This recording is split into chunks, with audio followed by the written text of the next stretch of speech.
हाल ही में ब्रिक्स शिखर सम्मेलन के दौरान पीएम मोदी और चीनी राष्ट्रपति मिले थे। इसके साथ ही भारत में होने वाले G20 शिखर सम्मेलन में जिनपिंग के आने की उम्मीद है, लेकिन इस समय चीन ने संबंधों में तनाव बढ़ाने वाली हरकत की है। चीन ने 2023 का आधिकारिक नक्शा जारी किया है, जिसमें उसने भारत के लद्दाख से लेकर अरुणाचल प्रदेश को अपना हिस्सा बताया है। भारत में होने वाले G20 शिखर सम्मेलन से पहले ही चीन ने पंगा लेने का फैसला किया है। दूसरों की जमीन कब्जाने वाले चीन ने एक बार फिर अपनी मानसिकता दुनिया के सामने दिखाई है। चीन ने अपना आधिकारिक नक्शा जारी किया, जिसमें उसने भारत की जमीन को अपना बताया। इसके साथ ही उसने दक्षिण चीन सागर में मौजूद टापुओं पर भी अपना दावा पेश किया है। चीन के सरकारी मीडिया ग्लोबल टाइम्स ने इसकी जानकारी दी है। ग्लोबल टाइम्स ने एक्स पर जारी एक पोस्ट में लिखा, चीन के मानक मानचित्र का 2023 संस्करण आधिकारिक तौर पर सोमवार को जारी किया गया है और प्राकृतिक संसाधन मंत्रालय की ओर से होस्ट किए गए मानक मानचित्र सेवा की वेबसाइट पर लॉन्च किया गया। ये मैप चीन और विश्व के विभिन्न देशों की राष्ट्रीय सीमाओं की रेखांकन विधि के आधार पर कंपाइल किया गया है।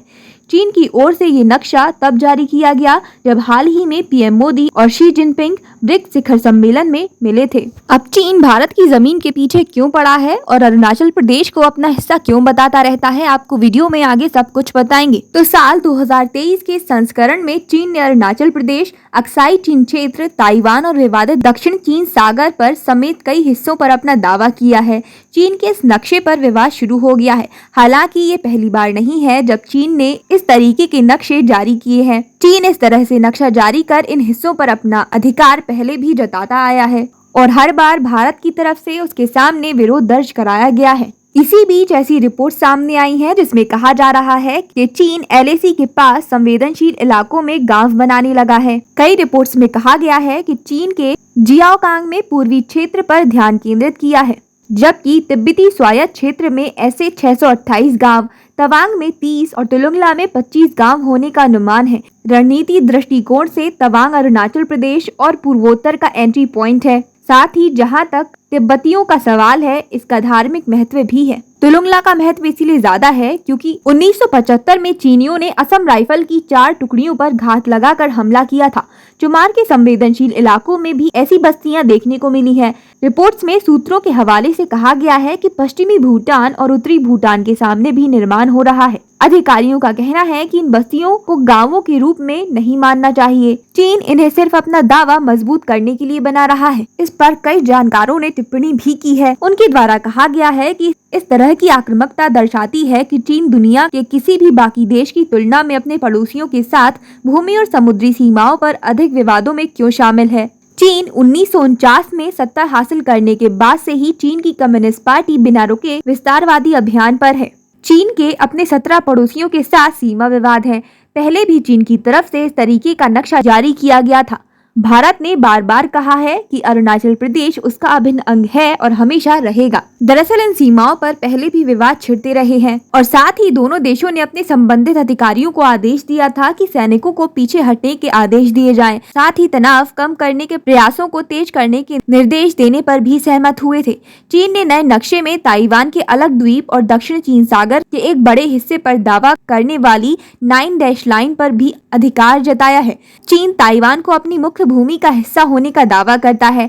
चीनी राष्ट्रपति शी जिनपिंग कई बार कह चुके हैं कि वो मिलिट्री के प्रयोग से ताइवान को चीन में मिलाकर रहेंगे। इसके अलावा Vietnam, Philippines, Malaysia, Brunei, Taiwan, दक्षिण चीन सागर क्षेत्र पर भी चीन अपना दावा करता है।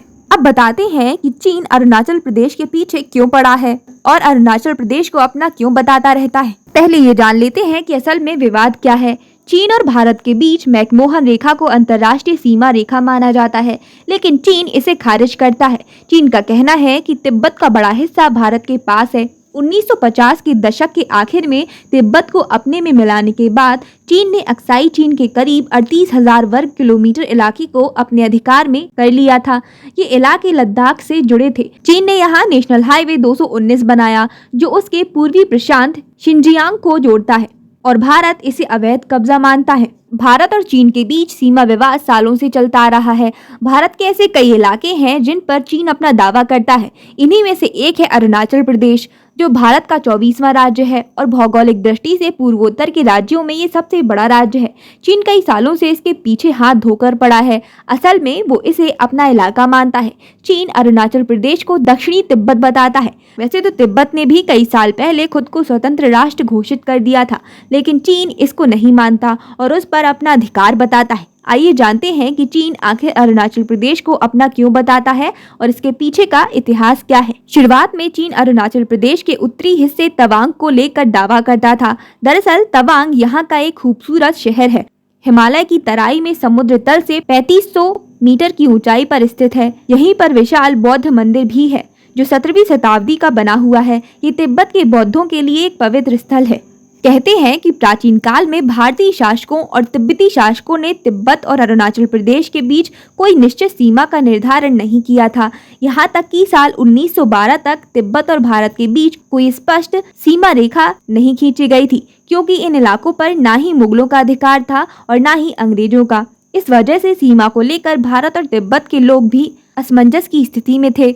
सीमा रेखा के निर्धारण को लेकर 1914 में शिमला में तिब्बत, चीन और ब्रिटिश भारत के प्रतिनिधियों की बैठक हुई। उस समय ब्रिटिश शासकों ने तवांग और दक्षिणी हिस्से को भारत का हिस्सा माना, जिसे तिब्बत के प्रतिनिधियों ने भी स्वीकार किया, लेकिन चीन इसे मानने को तैयार नहीं था।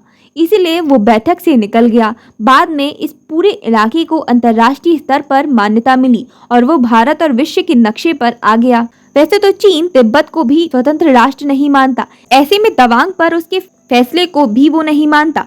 वो हमेशा से ये चाहता है कि तवांग उसके अधिकार में आ जाए, जो कि तिब्बती बौद्धों के लिए एक पवित्र जगह है। 1962 में जब भारत और चीन के बीच युद्ध हुआ था, तब चीन ने तवांग पर कब्जा कर लिया था, लेकिन बाद में वो पीछे हट गया था, जिसके बाद भारत ने पूरे इलाके को अपने नियंत्रण में ले लिया था। पूरी दुनिया भले ही तवांग को भारत का हिस्सा मानती हो, लेकिन चीन आज भी इसे मानने को तैयार नहीं है। वैसे ये कोई पहली बार नहीं है, चीन ऐसी छोटी मोटी हरकतें करता रहता है। चीन को लगता है कि वो ऐसी हरकतें करके दूसरों की जमीन को अपना बना लेगा, मगर शायद उसे ये समझ नहीं आ रहा है कि वो भारत से उलझ रहा है और अब भारत अपने दुश्मनों को आसानी से नहीं जाने देता। इन्फॉर्मेशन अच्छी लगी हो तो वीडियो को लाइक, चैनल को सब्सक्राइब जरूर कर लीजिएगा, ताकि ऐसी ही इन्फॉर्मेशनल वीडियोस आप तक पहुंचती रहें।